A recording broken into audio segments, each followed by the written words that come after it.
Now, my name is Matthew Johnson, and this is where I was forced into taking my plea offer with Douglas, Christopher Hanson, and Gale Rieder at the helm of things. I felt like it was in my best interest to do it for my family. Not only that, I did it for myself to be able to come out here and fight this case and get the Innocent Project involved and get other help, to send my case as far as Washington, D.C. because I believe somebody needs to hear my cry. Not only that, I'm not just fighting for myself. I like to say that I'm fighting for my kids because without me being in their life, it seems like their life will be a struggle. They yearn the love that I give them. They yearn the laughs, and this is what this man tried to take from me. But he slandered me in such a way that, okay, I could be with my kids, but I can't take them to Bullwinkle. I can't take them and do the fun things. I can't throw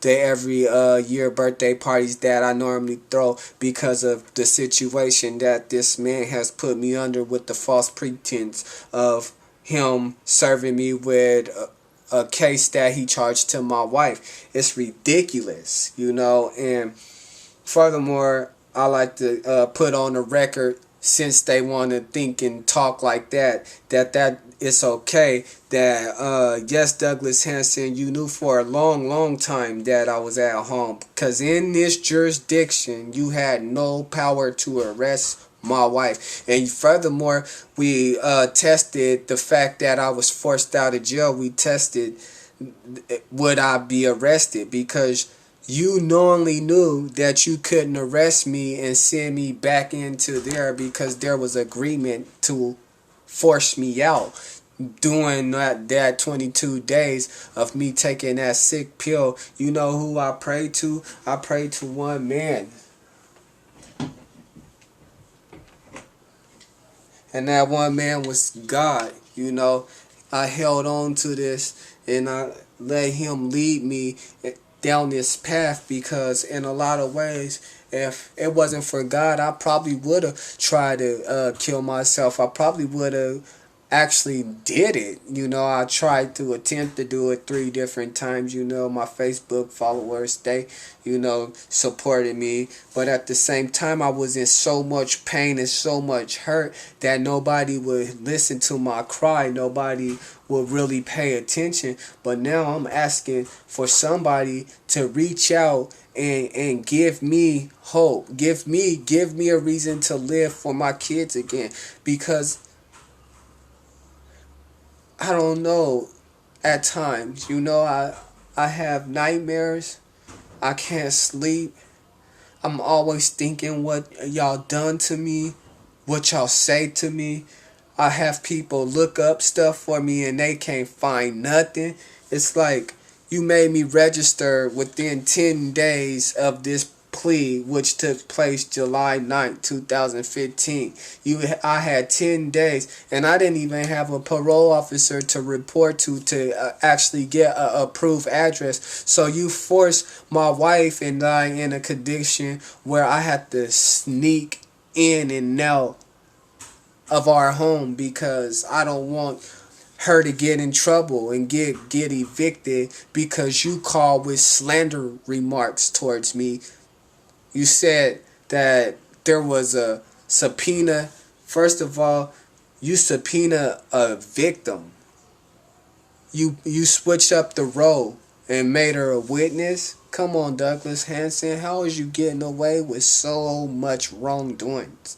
You got so many people covering you because you know that you helped Kerry Weiland through emails take away my constitutional rights. You know for a fact that email that you and Kerry A. Weiland got don't have my permission on it at all, because I can assure you I never knew who Kerry Weiland was for her to make that call. She was assigned to me May 19th. She sent me a letter on the 20th saying that she was actually my attorney. So she didn't even have time to look at my case because you supposedly waived my preliminary hearing rights away on the 22nd. This is very wrong. And no letterhead on the email. It's almost like you attempted to place it on the copy machine, and one line you couldn't get rid of, so you left it. You altered the emails to make it seem like I wanted to waive my preliminary hearing. No wonder why my rights was violated to a right to fast and speedy trial.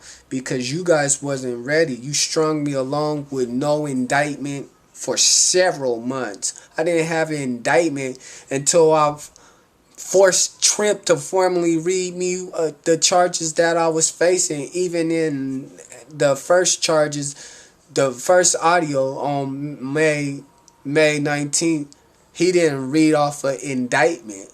It was just some colleague of yours reading off nothing but lies again. She said that the pills were found on me and that my wife was caught hooked. And you know for a fact that's all lies. So it's like, now I'm forced to take your state offer because I didn't have help from my public defender who was in your back pocket. And y'all was writing me teleport. I like to, show proof of everything. I got evidence of everything that I keep on these people. So I go to right here and I look. This is my email address of them. Just nothing but hate. Nothing but hate. I can't imagine how a person feel when they can't fight for their own rights. Look at this. All Gale Rieder. This is Gale Rieder's madness. I'm glad I'm done with them. I'd rather take a plea bargain and fight it on the outs than to let y'all crucify me in front of a jury of my peers. At least you gave me a chance to fight this, Douglas Hanson, and I'm glad you did. And furthermore, I like to say that before I start this thing, that Gale Rieder only went over one piece of paper with me, and that was the sign the plea deal. These people wanted to get rid of me so bad that they had everything filled out, all my information, all my address information, everything that you can possibly think of about me. They knew it. But what she didn't tell me is that if I don't ask her to file the petition to appeal, that I'm not eligible for post-conviction relief. And I played her for as long as I could, and I wanted to see if she was going to help me, and she didn't. I had to send her an email forcing her, saying to her, it is not an option for you. I want you to file a notice of appeal on my behalf. And if you don't want to do that, please let me know. Of course, she played her ropes right, and she filed for the notice of appeal. And I know it's going to get denied.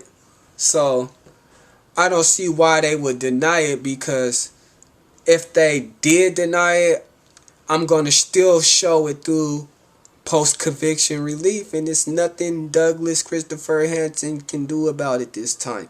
I got too much evidence. I got y'all side and I got my side, which is the truth. And all these slanderous things you did, and you made me a sex offender on, this is what's so unethical about the fact that my plea bargain, it contradicts. For one, you got all these restrictions saying that I can't be around kids and minors and all that. And then I'm at home with a 14-year-old and a 3-year-old. And when I go around my family members, it's a whole lot of little kids. So that's a contradicting thing. And furthermore, it's like, you said I had a supposed victim, which was my wife, Jessica Johnson. But all of a sudden I can come home and live with her and be with her. It's almost like you set me up thinking I'm going to be mad and create this domestic violence that you got me under. No, that's not who I am. You charge me with Blakely enhancement factors and you think you got away with it by making it restrictions to my probation. And I want you to understand this. Y'all ran a different name on my background and I got proof beyond reasonable doubt that y'all did this, and y'all went as far as to cover it up. Y'all lying under oath. The district attorney has lied under oath. Douglas Hanson, that's you. Roger Smith lied under oath. Eric Hernandez. The only one that told the truth was my doctor. Why is that? You know, even Gale Rieder's lying under oath. She said we didn't have no evidence when we had piles and piles of evidence. But she never made any professional visits with me. She kicked me out of the very first visit, telling me that I suffer from a mental illness that she think that's stopping me from assisting and aiding in my own defense. And I thought, hey, to myself, you're lying. You know, I can assist and aid in my own defense. I want you to look at the reason why I don't want the deal, because Carrie Weiland stripped me of my constitutional right. She waived away my preliminary hearing without my permission. So therefore, I'm not taking the stay offer until y'all deal with that issue. They kept it off the table. They kept it off the table. And I kept fighting for it. I couldn't fight no more. When you don't have a lawyer that's willing to help you, what are you going to do? So my last court date is when I finally take the state offer. And I like to remind you, my wife had recorded Douglas Hanson a day before I took this plea offer. And the reason why I took the plea offer is because of the conversation that I heard them two having. It was like he said that he made her back in. Hold on. After charging her as a suspect, he then turned around and made her a victim again and told her that he's forcing her to come to testify and that she cannot claim husband-spouse privilege under the grounds that he considered her a victim, which is unethical. You can't charge the victim with a crime. If I'm the perpetrator that supposedly committed the crime on her, then there's no way in hell that I should be back home laying with her. You know, and these are things that the legislator need to be looking at and that the governor need to hear, because it's a lot wrong here. Douglas Christopher Hanson, Gale Rieder, you know, now y'all telling me y'all robbed me for my money. Not only that, I got to turn around and pay you. Okay, listen to the court date. Yes. State wishes to call the case. Yes, thank you, Your Honor. This is State versus Matthew Mayfield Johnson, Jr., 14C 42686. Defense counsel Gale Rieder is present with the defendant who is out of custody, Doug Hanson, for the state. Your Honor, this is the time and date we had set up for a change of plea in this matter. It is my expectation the defendant will be entering no contest pleas to counts 1 and 2 of the indictment, and we have a stipulated agreement. UCJ offer worksheets have been provided to counsel and the court, and I can go over that at the appropriate time. I will say that this has taken extensive negotiations. I think this is a good resolution to this matter. I think all parties are ready to proceed. Ms. Rieder. Thank you, Your Honor. If I may approach, I have for the court a petition to enter pleas of no contest to counts 1 and 2, executed by Mr. Johnson after review with counsel this morning, together with a notice of suspension. Okay. Mr. Johnson, would you go ahead and stand up, please? Mr. Johnson, how are you this morning? Okay. Mr. Johnson, I have before me a plea petition. Did you go through that with your lawyer? Yes, ma'am. Did you understand the things your lawyer has told you? Yes, ma'am. Do you understand that if you give up your right to a trial, all that will be left is for me to impose this sentence, which is, in fact, a downward departure? Yes, ma'am. Has anyone made threats or promises to get you to do that today? No. to the charge of delivery of oxycodone within 1,000 feet of a school as an 8B with a presumptive 35 to 40 months, knowing that there's a downward departure. How do you plead? No contest.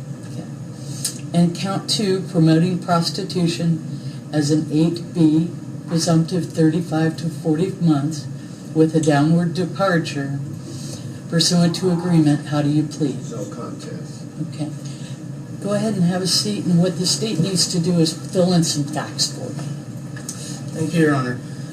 If this had gone to trial, the state would produce evidence that on or about May 16th of 2014, at a location at the Shiloh Inn of 3304 Market Street, Northeast, room number 419, which is within Marion County, the defendant was in a hotel room with his wife, Jessica Johnson.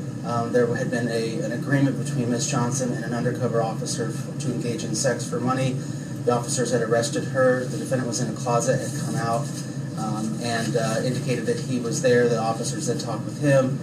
It was discovered through information provided by Ms. Johnson and the defendant after Miranda rights that he was there assisting her in the promotion of the prostitution. She had indicated to officers that she shared the money and the proceeds of the prostitution with her husband, which is the defendant. Further inquiry on the cell phone of the defendant was found text messages that were consistent with that. Also text messages in regards to the oxycodone, where he was trying to sell 50 pills of the oxy to a friend named Nick for $200. And that was found on the defendant's cell phone. He indicated that the text messages were accurate. We still don't know who Nick is, but that he had it was a constructive delivery in that location based on the fact that he still had the cash. The oxy pills were found in the room in his wife's purse. There's a valid prescription for the defendant, but he of course can't sell those, and that's what he was attempting to do. So the totality of circumstances would show that he was actually delivering oxycodone, a constructive delivery, on or about that time. The text message was the day before, as you heard in the motion. I think that would be sufficient for those pleas. In regards to being in 1,000 feet of a school, it was within 1,000 feet of Hoover Elementary School within this county. All right. Ms. Rieder, I understand that there's been an agreement between the parties. Is there anything else that you'd like to tell me? At this time, Your Honor, we stipulate that if the state were to put on evidence without any evidence from the defense, that those are the facts that the state would be able to prove. No, Your Honor, this is, as Mr. Hanson has said, this resolution is the result of a number of different negotiated possibilities, and we are asking the court to impose the sentence as stipulated by the parties. Certainly. All right. Mr. Johnson, Yes. go ahead and stand up. I've heard a lot about this case through the motions. Is there anything you'd like to tell me? I don't even know what to say about this. I've been fighting it for 14 months, and I stand here and tell you that, it's not true, but I'm at a position where I feel like I don't have help, so I have to do what's right for my kids. If I didn't have kids, I would see this through trial. But being that I'm a father and I love my kids and my wife, I would like to have an opportunity to show that I'm not the person that they made me out to be, the officers. I understand Mr. Hanson's job as a district attorney, and also my lawyer Gale Rieder's job as my private counsel, but at the same time, I was never given an actual chance to show evidence, and I further would like to appeal it with using my rights. So that's all I have to say.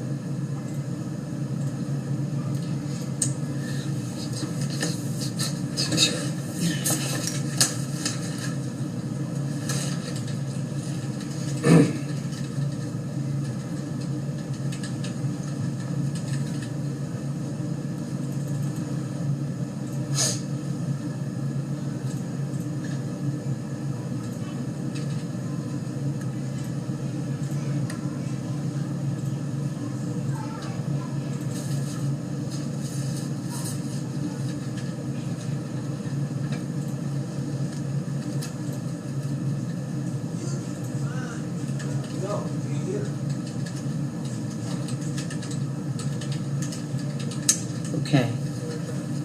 You signed this document, and in this document, you are stipulating to a plea. Okay. What I hear you saying is that you want this deal, and that's called an Alford plea. Basically, you want the deal. You're pleading no contest because you want the deal.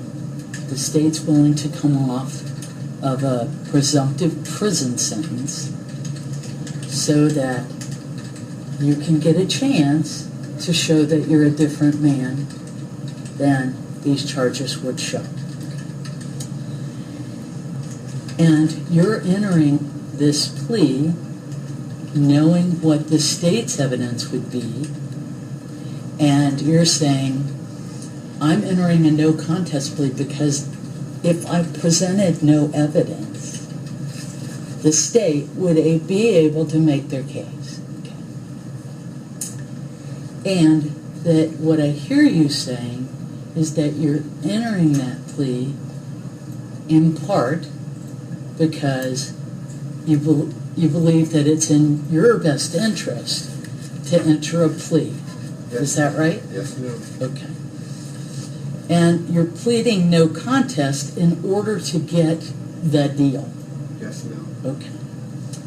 Now, at the bottom of this thing that you signed, this plea petition, it says, I understand that by entering my plea, I am giving up all right of appeal. Okay. So, unless the sentence imposed exceeds the maximum allowed by law, which it doesn't, basically, you're giving up your right to appeal. So, you're taking that deal and you're agreeing with the state, that's it. I'm going to show I'm a different man. I'm going to look after my children. I'm going to take this downward departure so I don't go to prison, which potentially could happen if I went to trial.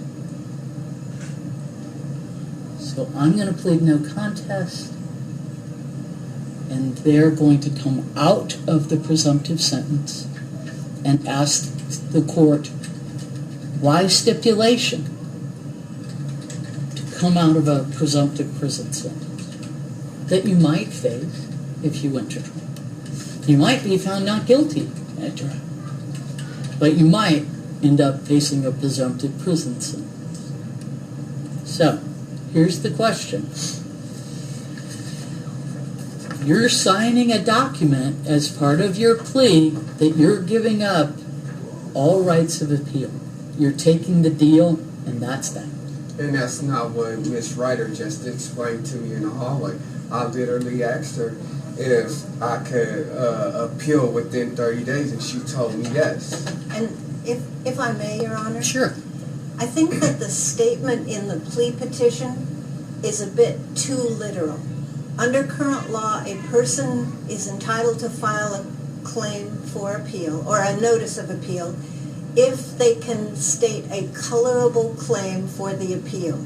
Now, I know when you enter a plea, whether it's guilty or no contest, those rights can be very limited. But if the public defender's office, after consultation with Mr. Johnson, can find a colorable claim for appeal, then a notice of appeal could be filed, notwithstanding what the plea petition says. That's my understanding of current law. So while he has limited appeal I have rights, no he still does such thing have as limited. Some appeal. Erase that from your memory. I think that I got the plea limited petition nothing. is I got a little rights, and I'm overbroad choosing to in its exercise them, which I did when I wrote her Because I an think email. the plea petition is designed to make sure that people understand things are going to be very limited. Things That's are going my to be reading very of it. limited. Okay, we see. Because I'm sure choosing to exercise my right. Your Honor, I know that there are, of course, post-conviction rights that the defendant has, that are separate from appeal rights. That's something that. But what they didn't tell me is that I had to file a Sure. notice of appeal first in order to get those if there are rights. claims that the defendant has against his prior counsel, Kerry he may be able Weiland, to file appeals or PCR on that. I don't know. right? But He here I do do understand Kerry that there's Weiland very again. limited rights in regards to appealing this conviction. Why and the deep sentence. breath, It's an Mr. unlawful Hanson? sentence imposed It's by a the lawful, defendant. unlawful The defendant absolutely has sentence, the right to appeal. and I'm appealing it. We're not objecting to that. You can't, because you know deep down inside you screwed me over, and I So- want justice. You've heard counsel explain to you that there are narrow rights of appeal. And by this says that I'm giving up all rights of appeal to a higher court unless I can show Unless, that and I can, the sentence and is I will, unconstitutional, and it is or unconstitutional. it exceeds the maximum allowed. Not the maximum allowed, but it is To further unconstitutional. understand that a notice of appeal must be filed within 30 days, and that the notice of appeal must be sent to the district attorney, the trial court administrator, and the trial court transcript coordinator. Which is on its I way. understand that if I apply for an attorney and I am indigent, an attorney may be appointed for me to represent me on appeal. Yeah, hey, God's working in mysterious ways. Yes, I do. With that,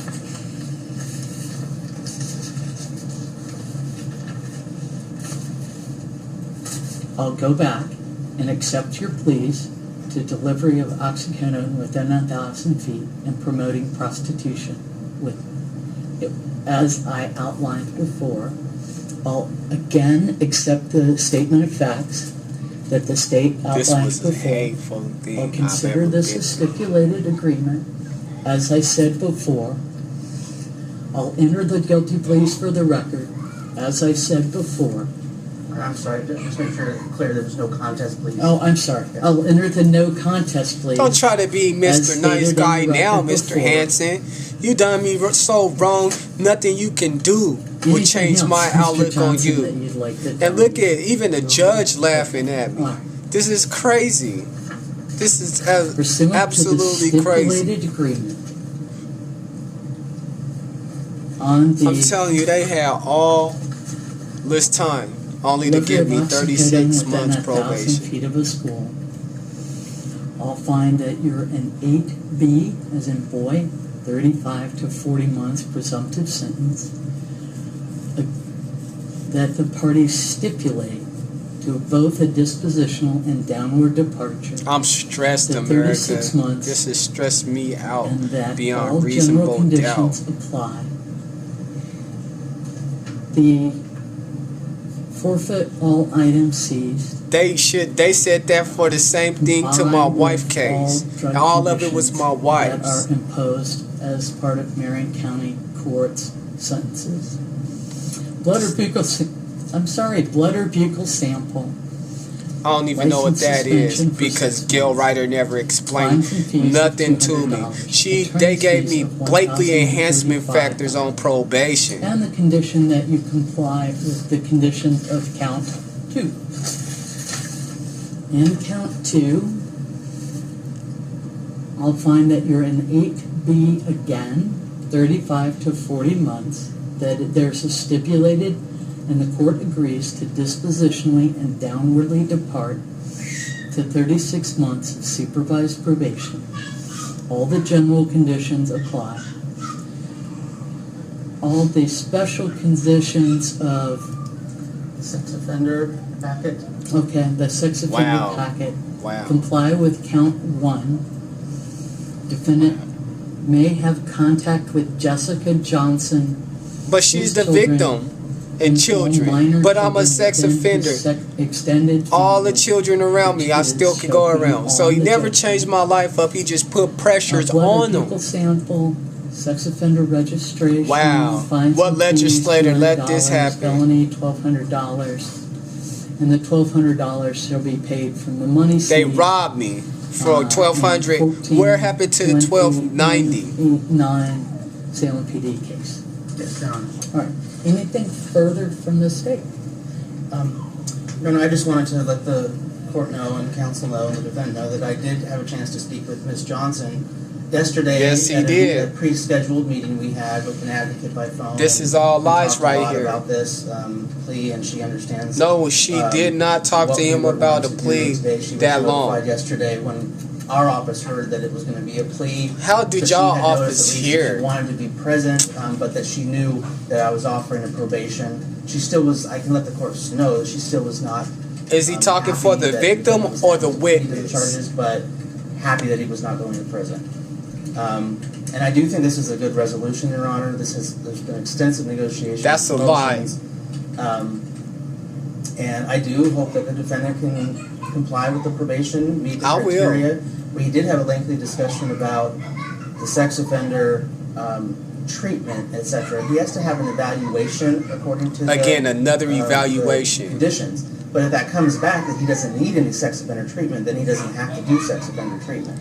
Why Promoting take me through prostitution that? By law is a registrable offense. Yeah, It if has you to had register, provided that enterprise the of writer will have to prostitutes sign that today. underage. There was no But it's not the underage typical prostitution. Sex abuse type conviction that the state has concerns of him having any kind of a sexual abuse to children or anything of that nature. So we understand that hopefully this will be a limited type of probation where he can actually comply and complete it and be done. Thank you. Thank you. Do you have judgments for me? The UCJ's, Oh, that's Your right. Honor? UCJ's. Okay. All right. Go ahead and have a seat, Mr. Johnson, and I have to take care of some paperwork. This is the registration notice. I need you to sign right here. I did not want to sign that piece of paper. But they threw it in as part of my plea offer last minute on me.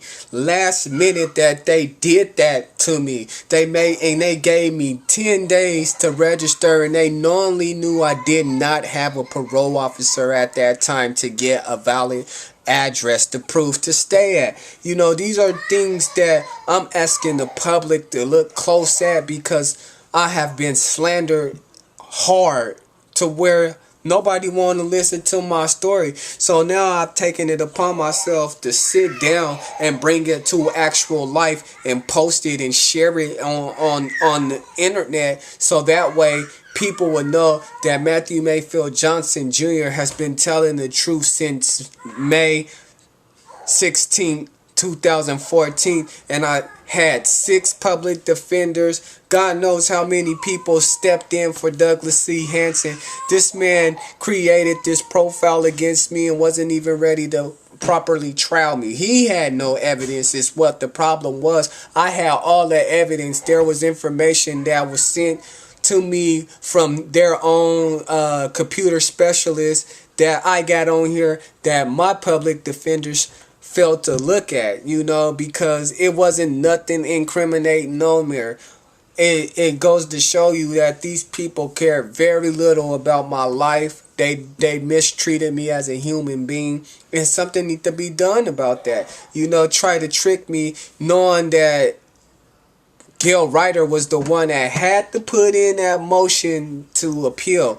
But yeah, y'all wanted to not let me know that. Y'all wanted to let me figure things out on my own. And I said, by the grace of God, I'm glad that he's put me in a position to understand and be strong enough to know how you people work. And again, I can't keep on crying about it now because I'm locked into this supposedly contract that you guys got me in, but I'm having people call. I'm having people fight this cause, because if you did it to me, God knows how many people is in jail right now innocent for the corruption and the negative ways and the abuse of power. You know, don't know body want a man that's disloyal and dishonest to be their leader, because when you tell one lie, you got to figure out another lie to cover up the first lie you told. That's why I chose to not even go into this by lying to nobody. You guys did this, and I'm innocent, but I was found guilty on attempts and all this hearsay stuff that these officers lied to, and I'm wondering why I didn't have no help. So please, somebody out there hearing my call, my name is Matthew Mayfield Johnson, and I'm glad that you all got rid of my court dates because they've been stressful. And furthermore, I like for you to see the ending once I be on the Dr. Phil show or Oprah show or a Nancy Grace show. You know, them shows only help you when stuff go wrong, but at the same time, I'm waiting for my turn. And what I can say from this is at least Khalif Browder, he had the ability to have some type of help to where he could tell his story on how he wasn't guilty and how he didn't do the things that the government claimed he did. And that's the same thing with me. They claiming that I've done all these wrongful things, but they haven't gave the victim or the children protection. So it's like, what is the real deal down there in Salem, Oregon? I'm so sad that we have to call that our capital. No wonder why it's extremely hard for me to get to the governor for her to see the truth. But I wonder if they can stop the going viral. I wonder if they can stop that. Amen.